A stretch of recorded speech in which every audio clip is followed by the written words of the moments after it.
So here's a 2AR. The negative went for the neolib critique. I apologize for not posting videos earlier. I've had a pretty bad migraine for the first week of camp, and I kind of still do.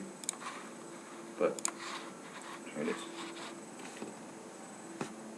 They can see the agriculture vanished throughout the entirety of Iran. I can see arguments, a true argument with more guest workers. American farmers are better prepared to compete in a global economy with the removal of cost of abusive regulations by taking lead in productivity that prevents starvation and world peace and limiting the chance of resource wars and feeding the world would create global stability. We are the only team that controls the chance of extinction due to nuclear annihilation. Life is a prerequisite to valuing anything. There's only a chance that we can solve for poverty in Mexico and the world where people alive and turns poverty and structural violence. The key point of delivery evidence is that American agriculture can be used to assist developing countries by giving them affordable food. We access their impact and solve for hunger and starvation all over the world. And they don't access the impacts of that because all they do is create a movement. We have identified a specific instance of oppression that the plan specifically solves. We improve the conditions of workers by providing them with the power to bargain with employees for better working conditions. This means that their impacts are not inevitable in the system of neoliberalism. And grouped arguments that we just relocate exploitation. This isn't true. Corporations can already move to Mexico, allowing them to access those workers, meaning that an increase in labor supply is non-unique and the AF gives workers the power to bargain. This answers their exploitation argument. The AF protects the dignity and legal rights of workers, which takes out their dehumanization impact. Go to the framework.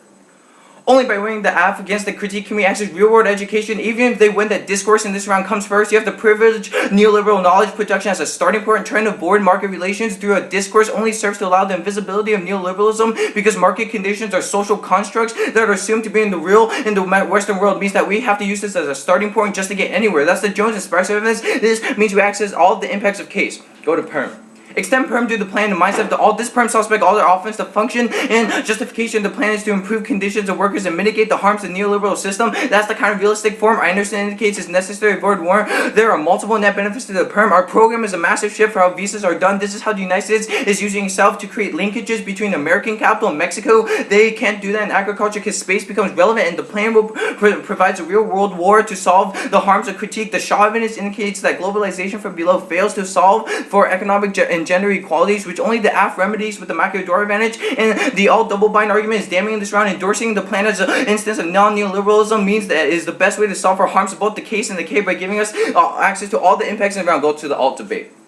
Neoliberalism, sustainable, inevitable, current human nature and social complexity means society requires economic growth to produce peace. Only by becoming absorbed in a system of institutions can we create sustainable social order. The Barnheiser evidence indicts their methodology. Says that trying to do all these idealistic things and trying to engage in complexity of system makes us want to flee the system and encourages interpassivity, leading to the impact of ceding our personal responsibility, which only the perm resolves. And finally, neoliberalism is self-correcting, which means that none of your offense applies to will get solved. But by moving away to the world of the alternative would trigger immediate transition wars and extinction. Only a pragmatic approach like the perm means that we won't anger the elites by slowly transforming society through pragmatic deliberation. The alternative would be insurgencies by counter-revolutionaries who don't like the system and the radicality the alternative provides. This has led to the worst violence in history. The transition between a free market capitalism and communist society is inevitably violent, absent pragmaticism. The alternative is the Bolshevik during the October Revolution having massive amounts of promise but being hasty and avoiding the emancipatory parts of the anti-capitalism, choosing to cram transition down the people's throats. This goes for the types of movements such as the Chinese Civil War, in which the country was divided into civil war and the people were used as a tool to eliminate the dissenters. And finally, the transition is violent, as proven by the Pol Pot. The Cambodia was so close to having direct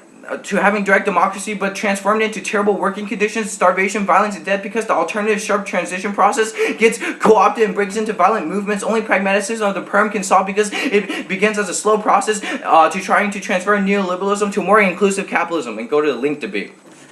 There is no link. Their link arguments are predicted on a misunderstanding of the mechanisms and justification of the plan. The plan attempts to provide an alternative to exploitation by multinationals, dehumanization, soul-crushing poverty, dehumanization, repeated rape. They claim that providing visas with lower wages, but that's not true for multiple reasons. Workers are already coming to the United States, but the lack of protections current workers have because they rely on employees for visa. The plan resolves that, improving working conditions by allowing them to negotiate with employees for better conditions. Additionally, the neg also misunderstands the nature of exploitation. Corporations can already relocate to international markets, exploiting any surplus of workers in the world to drive down all prices.